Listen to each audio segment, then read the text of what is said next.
Joining us now from The Athletic, writes the wind-up every day. Just Google it with Ken Rosenthal. Levi Weaver, not Gerald McCoy. I apologize, Levi. Joining us to talk baseball. How are you, man? Good to see you. I'm good. I can't believe it's June already. At this point, we're gonna have the All-Star game soon, and then trade deadline, and we're just rolling right through it. That actually hit me last night when I couldn't sleep as well. I had one of those fall asleep for an hour, then you wake up startled, thinking you're falling in a bad dream, and they can't get back to sleep for 4 hours. And I started this is when I can't sleep. I look at the Guardian schedule and think, hey, should I fly to Sacramento for that game in 2 weeks? I've never been to that ballpark. And it hit me as well, in all seriousness, man, it's June, right? So it actually matters. You can look at the standings now and say, all right, this is significant. This actually matters. You could look at Aaron Judge's numbers and say he's hitting 391 and he's on pace for 250 hits or something, Levi. This actually matters. If an alien landed tomorrow, how would you describe Aaron Judge to him? Man, does this alien have a lot of time? Because I think it requires context. I don't know. I don't know where that question came from, but you get my point. Well, yeah, because if an alien lands, you're like, this dude is gonna maybe hit 65 home runs, and they're like, all right, two things. What's a home run? What does the word dude mean? My brain is like, we're gonna have to really get granular with this and explain the context of just, here's 150 years of baseball history, and now let me tell you that this guy is breaking the sport. I remember being a little kid, and when I really first got into baseball, and you start to realize the history of the game, and I was like, man, what must it have been like to be alive when Mickey Mantle and Willie Mays were both playing this game at the same time? That had to have just been the apex of baseball fandom. Nothing against Cal Ripken Jr. and Darryl Strawberry, but if I could have just seen Mantle and Mays at the same time, I don't worry. I don't wonder about that anymore, because now I'm watching Aaron Judge and Shohei Ohtani, and I'm like, these are two of the greatest stars in the history of the sport, and they're playing at the same time, and we get to watch them play against each other on Friday nights. They did something that nobody has ever done before, which was the two reigning MVPs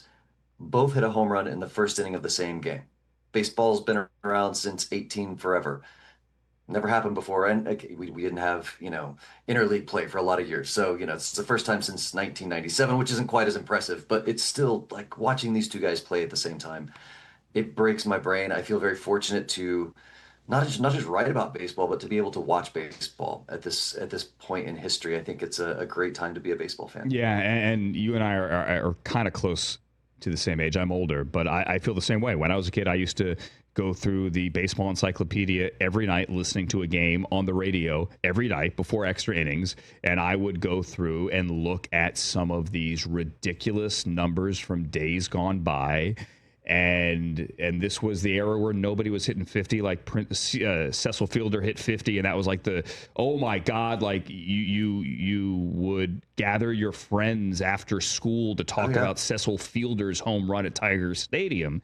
And nobody's done this since George Foster. Exactly.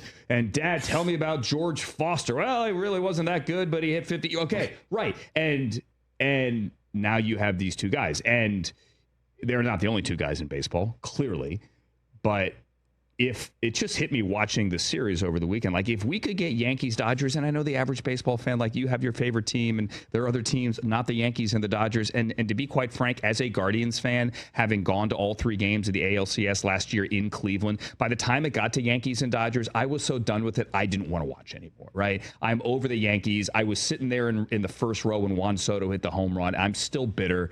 And I didn't want to watch. But then watching this on Friday, you're like, baseball ratings would be through the roof if you could get this mid-season product into people's veins more frequently. Yeah, I mean, yes, and from the standpoint of somebody whose job relies on people caring about baseball, right? I write a national baseball newsletter. We're going to get more opens when it's Yankees Dodgers. The flip side of that is that I grew up as a Rangers fan, and I remember when the Sunday night baseball game of the week every week was Yankees Red Sox. So I'm like, yeah, I get it. Like I know Pedro Martinez hates Don Zimmer. Got it. I've seen that clip 5,000 times. Like I would love to see a World Series that's like Mariners Brewers. Like that would light up my little baseball heart. You're right though. If the point is to get in more casual fans, you're not going to get, your best friend's sister into baseball by being like, so this is Bryce Terang. He's not that great, but he's really fast and he's super good at defense. And she's sitting there with the alien, and they're like, "What's a Gold Glove? What's a Silver Slugger?" This man is not making any sense to either of us. The alien's dating your friend's sister now. That was quite a tangent. To your point, I want to see the weird teams play each other.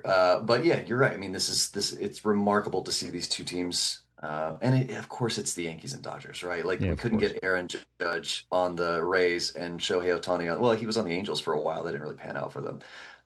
Yeah, I mean, it's entertaining to sit back and watch. The whole sport is watching. People who aren't even huge baseball fans are watching. Yeah, exactly. It's why I'm going tonight. I couldn't go over the weekend, but going tonight to see Kershaw against the Mets. Levi Weaver from The Athletic joining us. And if you want those small market teams, turn on the NBA Finals. They're about to tip off Indianapolis and Oklahoma City. But while you mentioned it, let's talk about those other teams.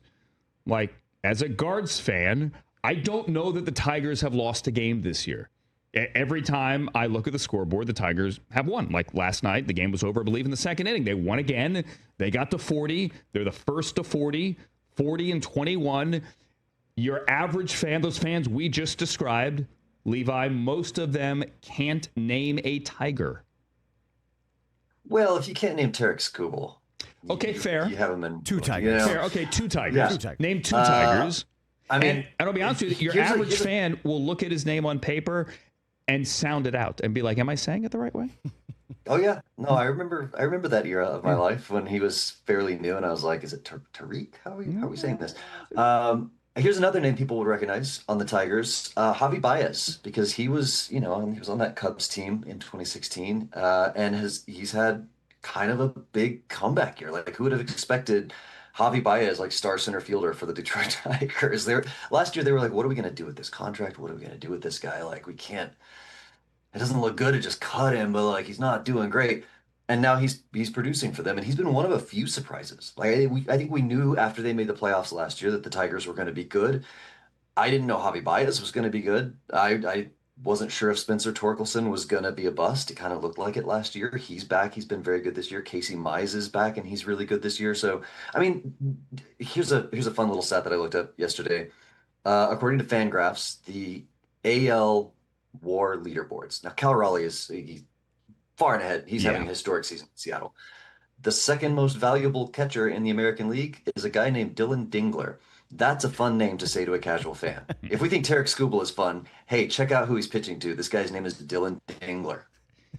I think no idea. I think the immature child or the three that are in this room with me right now would love to hear that name. Boogie Nights. I mean, too. You saw the smile on my face when I was saying it. There's a reason I said that name. My man. Yeah, exactly. I just don't know how people haven't figured out that all you have to do to get Javi Baez out is throw breaking balls in the left-handed batter's box, and he'll swing it. Yeah, I mean, it's been a little bit less of a problem this year for him. He's I don't know what it is that he's done to change it or to get better at it. I'm looking right now at his let's see what his chase rate is. It's still not great. No, he's still in the 40. third percentile. Yeah, so I guess he's he's not good. It's still funny. chasing. Hey, Levi, look, that's what I was looking up as well. So yeah. Okay, there you go. Funny how that works. But look, they're winning, and they're going to find a way to win. They're one of the best stories in baseball. You mentioned Cal Raleigh. He, too, is one of the best stories in baseball for a Mariner team that has 36 wins right now. At last check, I believe, is Cal Raleigh still leading Major League Baseball? He has 23 home runs. Ohtani hit number 23 last night. Ohtani tied him last night with number 23. So Cal Raleigh leading the American League at a minimum with 23 home runs. So I guess the question is here, I didn't think we were going to go down this path, but Levi Weaver, let's do it, is how does baseball get those guys to break through to a national audience? Not in October, in June. In June. Okay. Well, I have a suggestion, and I think I'm probably revealing maybe too much about my personality after the Dylan Dingler comment, but Cal Raleigh's nickname is Big Dumper. Yeah, it is. You got to be able to market that. I'm sorry, you have to.